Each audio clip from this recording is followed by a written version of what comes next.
မင်္ဂလာပါရှင်မြက် Cooks ကနေကြိုဆိုလိုက်ပါတယ်ဒီနေ့တော့မြက်ကအိမ်ရမီးဖို့ချောင်းထဲမှာပဲအလွယ်တကူရနိုင်တဲ့ပစ္စည်းနဲ့စားလို့ကောင်းတဲ့ကင်ချီလုပ်ပြပေးသွားမှာဖြစ်ပါတယ်ပါဝင်ပစ္စည်းတွေကတော့မုံညင်းထုပ်တခွားတီမုံလာဥနီစက်သွန်မိတ်စက်သွန်ဖြူနီချင်းပန်းတီ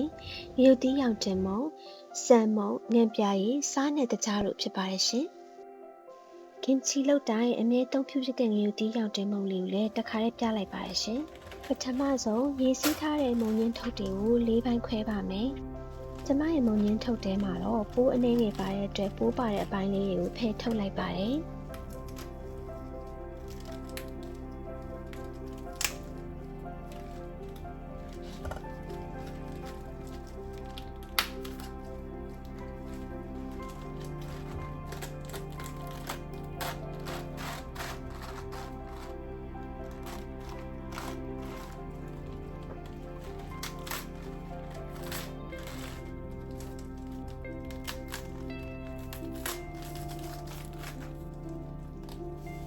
မုံကြီးရဲ့အလွှာတိုင်းကိုစားဖြူပါမယ်။အောက်ဆုံးလွှာကနေစပြီးတော့စားဖြူပေးပါရှင်။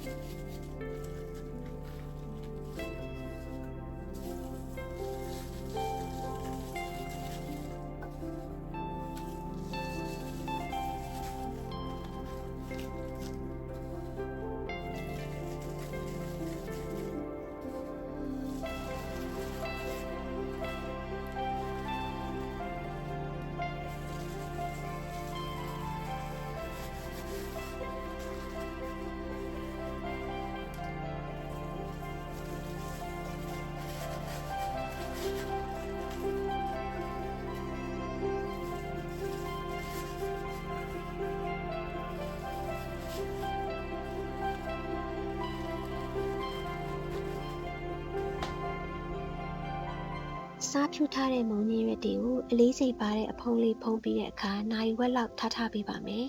။ဘိုးတစ်လုံးနဲ့ရေထဲဆူလာတဲ့အခါစံမုတ်ထမင်းစားစွန်း၅စွန်းထည့်ပြီးတော့ကြိုပေးပါမယ်ရှင်။ဒီနေရာမှာစံမုတ်တွေကိုရေနဲ့အရင်ဖြော်ပြီးမှကြိုလဲရပါတယ်ရှင်။စံမုတ်ကြိုထဲမှာစိုင်ခဲလေးတွေမကြံအောင်တိချမွေးကြိုပြီးသွားတဲ့အခါမှာတော့15မိနစ်လောက်အေးခံထားပေးပါမယ်။တစ်ချိန်တည်းမှာပဲမုံကြီးရွက်တွေကိုစားစိမ်ထားတာနိုင်ဝက်ပြည့်သွားပြီဖြစ်တဲ့အတွက်ပြောင်းပြန်လန်းပြီးနောက်ထပ်နိုင်ဝက်နှက်ထားပေးပါမယ်။နိုင်ဝက်တစ်ချိန်မုံကြီးရွက်တွေကိုပြောင်းပြန်လန်းပြီးတာကိုစုစုပေါင်း၄ချိန်ပြုလုပ်ပေးပါမယ်ရှင်။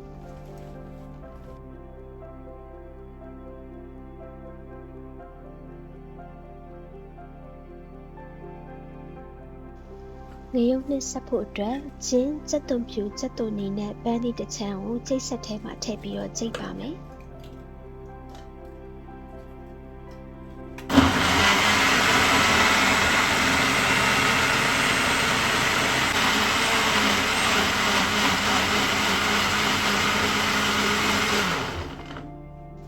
အေးခံထားတဲ့စမ်းမုံရည်တွေကိုကျိတ်ထားတာတွေထည့်ပါမယ်။ရုပ်သီးရောင်တင်မုံကိုအထုပ်ရဲ့9ပုံပုံ2ပုံတကြား2စွန်းနဲ့ငံပြားရည်2စွန်းထည့်ပြီးတော့မှွေပေးပါမယ်။ဒီနေရာမှာစမ်းမုံအနှစ်ဖြော်ရဲ့အရသာကိုမြည်ကြည့်ဖို့တိုက်တွန်းလိုပါတယ်။အရှမ်းငံမသွားစေဖို့ပြုစိုက်ပေးပါရှင်။စက်သွန်မိတ်တခွားသီးနဲ့မုံလာဥနီကိုအတုံးသေးလေးတွေတုံးထားပြီးစမ်းမုံအနှစ်ဖြော်ရဲ့ထည့်ပြီးမှွေပေးပါမယ်။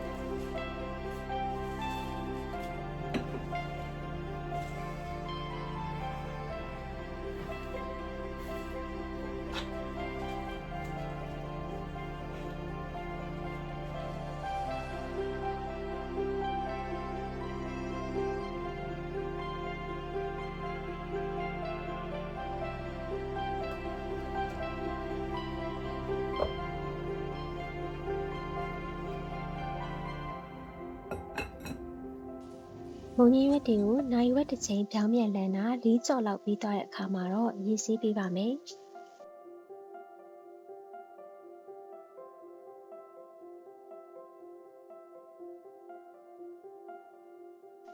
စားတွေပြောင်းသွားစေဖို့အလွှာတစ်ခုချင်းစီချားကိုတေချာပုတ်ပြီးတော့ရေဆေးပေးပါမယ်။မုံကြီးရွက်ရဲ့အခြေအနေကကျွန်မပြထားသလိုမျိုးထပ်ပိုင်းချိုးလဲမကျိုးတော့တာမျိုးဖြစ်နေရမှာပါ။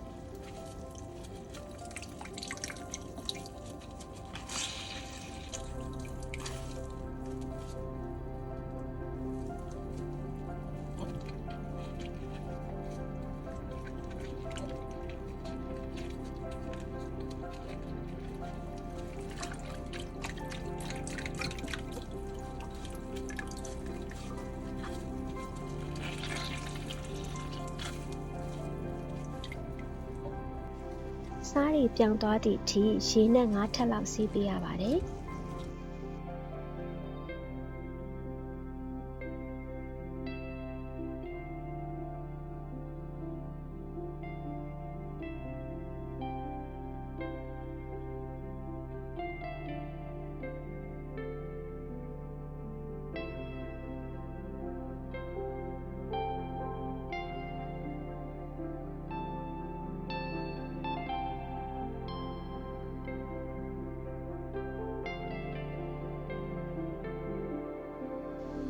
နောက်ဆုံးတစ်ကြော့ရေဆေးပြီးတဲ့အချိန်မှာမုံညင်းရွက်ထဲမှာရေလုံးဝမကျန်အောင်ရေတခြားညှစ်ပေးရပါမယ်ရှင်။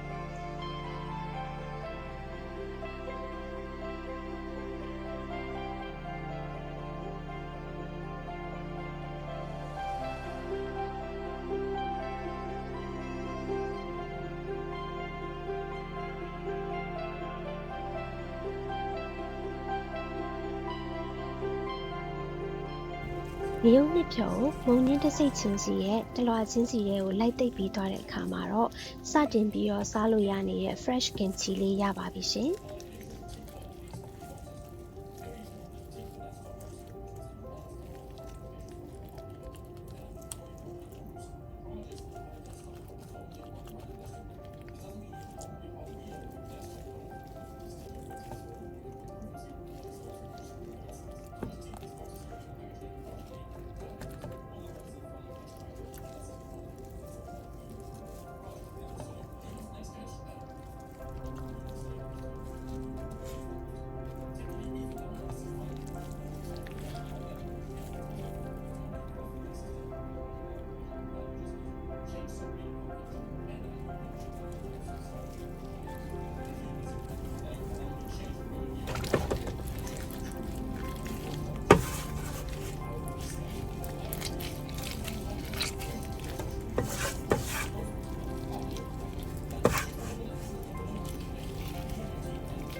ကင်ချီကိုအချင်းဖောက်ဖို့အတွက်တန်ရှင်း6သွေးရဲ့ဘူးထဲမှာထည့်ပြီးတော့တင်းရပါမယ်။ကင်ချီတိတ်တဲ့နေရာမှာထည့်တဲ့ဘူးကိုတအားကြီးတိတ်အောင်တိတ်လို့မရပါဘူးရှင်။နောက်ရက်သူအချင်းဖောက်သွားတဲ့အခါမှာအရည်တွေပြန်ကျလာတတ်လို့ပါ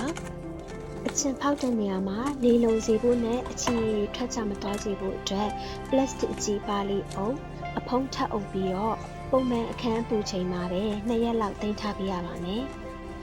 2ရက်လောက်နေပြီးအချင်းပေါက်လာပြီဆိုတဲ့အချိန်ချမှာရေခဲတတာလေးထည့်ပြီးတင်းရပါမယ်။အဆုံးထိကြည့်ပေးလို့ကျေးဇူးတင်ပါတယ်။နောက်ဗီဒီယိုတွေမှာလည်းပြန်တွေ့ကြမှာမို့ Nya Cooks ကို like and subscribe လုပ်ပေးသွားကြပါဦးရှင်။